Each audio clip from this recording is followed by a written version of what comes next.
Marc, chapitre 10. Jésus partit de là et se rendit dans le territoire de la Judée, de l'autre côté du Jourdain.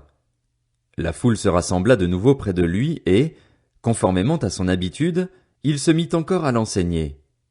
Les pharisiens l'abordèrent et, pour lui tendre un piège, ils lui demandèrent s'il est permis à un homme de divorcer de sa femme. Il leur répondit, « Que vous a prescrit Moïse ?» Moïse, dirent-ils, nous a permis d'écrire une lettre de divorce et de renvoyer notre femme. Jésus leur dit, c'est à cause de la dureté de votre cœur que Moïse vous a donné cette règle. Mais au commencement de la création, Dieu a fait l'homme et la femme. C'est pourquoi l'homme quittera son père et sa mère et s'attachera à sa femme, et les deux ne feront qu'un. Ainsi, ils ne sont plus deux mais ne font qu'un. Que l'homme ne sépare donc pas ce que Dieu a uni. Lorsqu'ils furent dans la maison, les disciples l'interrogèrent encore là-dessus. Il leur dit, « Celui qui renvoie sa femme et qui en épouse une autre commet un adultère envers elle, et si une femme divorce de son mari et en épouse un autre, elle commet un adultère. » Des gens lui amenaient des petits-enfants afin qu'il les touche, mais les disciples leur firent des reproches. Voyant cela, Jésus fut indigné et leur dit, « Laissez les petits-enfants venir à moi et ne les en empêchez pas, car le royaume de Dieu est pour ceux qui leur ressemblent. Je vous le dis en vérité, celui qui n'accueille pas le royaume de Dieu comme un petit enfant n'y entrera pas. » Puis il les prit dans ses bras et les bénit en posant les mains sur eux. Comme Jésus se mettait en chemin, un homme accourut et se jeta à genoux devant lui. « Bon maître, lui demanda-t-il, que dois-je faire pour hériter de la vie éternelle ?» Jésus lui dit, « Pourquoi m'appelles-tu bon? Personne n'est bon, si ce n'est Dieu seul. Tu connais les commandements. Tu ne commettras pas d'adultère. Tu ne commettras pas de meurtre. Tu ne commettras pas de vol. Tu ne porteras pas de faux témoignages. Tu ne feras de tort à personne.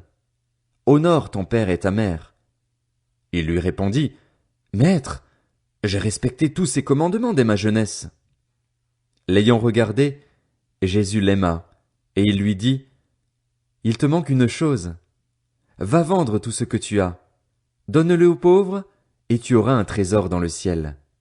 Puis viens, charge-toi de la croix, et suis-moi. » Mais l'homme s'assombrit à cette parole et s'en alla tout triste, car il avait de grands biens. Regardant autour de lui, Jésus dit à ses disciples, « Qu'il est difficile à ceux qui ont des richesses d'entrer dans le royaume de Dieu. » Les disciples furent effrayés de ce que Jésus parlait ainsi. Il reprit, « Mes enfants, qu'il est difficile à ceux qui se confient dans les richesses d'entrer dans le royaume de Dieu.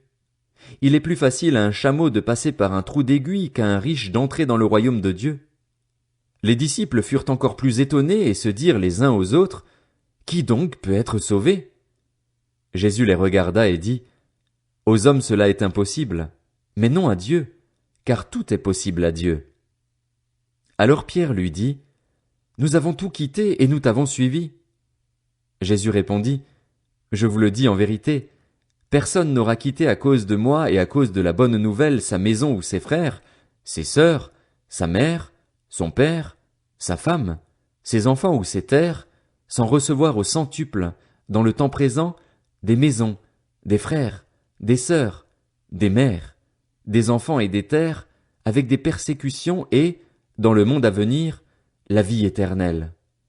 Bien des premiers seront les derniers et bien des derniers seront les premiers. » Ils étaient en chemin pour monter à Jérusalem et Jésus allait devant eux.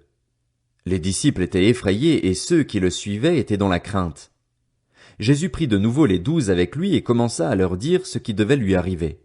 « Nous montons à Jérusalem et le Fils de l'homme sera livré aux chefs des prêtres et aux spécialistes de la loi.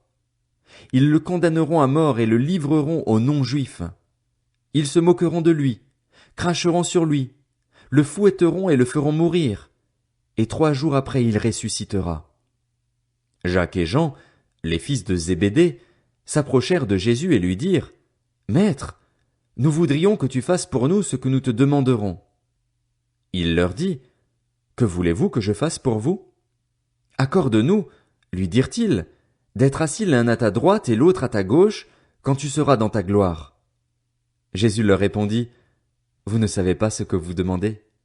Pouvez-vous boire la coupe que je vais boire ou être baptisé du baptême dont je vais être baptisé? » Nous le pouvons, dirent-ils. Jésus leur répondit, Vous boirez en effet la coupe que je vais boire, et vous serez baptisés du baptême dont je vais être baptisé. Mais quant à être assis à ma droite ou à ma gauche, cela ne dépend pas de moi et ne sera donné qu'à ceux pour qui cela est préparé. Après avoir entendu cela, les 10 autres commencèrent à s'indigner contre Jacques et Jean. Jésus les appela et leur dit, Vous savez que ceux que l'on considère comme les chefs des nations dominent sur elles et que leurs grands les tiennent sous leur pouvoir. Ce n'est pas le cas au milieu de vous, mais si quelqu'un veut être grand parmi vous, il sera votre serviteur. Et si quelqu'un veut être le premier parmi vous, qu'il soit l'esclave de tous. En effet, le Fils de l'homme est venu non pour être servi, mais pour servir et donner sa vie en rançon pour beaucoup. Ils arrivèrent à Jéricho. Lorsque Jésus sortit de la ville avec ses disciples et une assez grande foule, Bartimée, le fils aveugle de Timée, était assis en train de mendier au bord du chemin. Il entendit que c'était Jésus de Nazareth et se mit à crier, « Fils de David! Jésus! Aie pitié de moi! » Beaucoup le reprenaient pour le faire taire, mais il criait beaucoup plus fort, « Fils de David! Aie pitié de moi! » Jésus s'arrêta et dit, « Appelez-le. » Ils appelèrent l'aveugle en lui disant, « Prends courage, lève-toi, il t'appelle. » L'aveugle jeta son manteau et, se levant d'un bond, vint vers Jésus. Jésus prit la parole et lui dit, « Que veux-tu que je fasse pour toi? » « Mon maître, lui répondit l'aveugle, que je retrouve la vue. Jésus lui dit, « Vas-y, ta foi t'a sauvé. » Aussitôt il retrouva la vue et il suivit Jésus sur le chemin.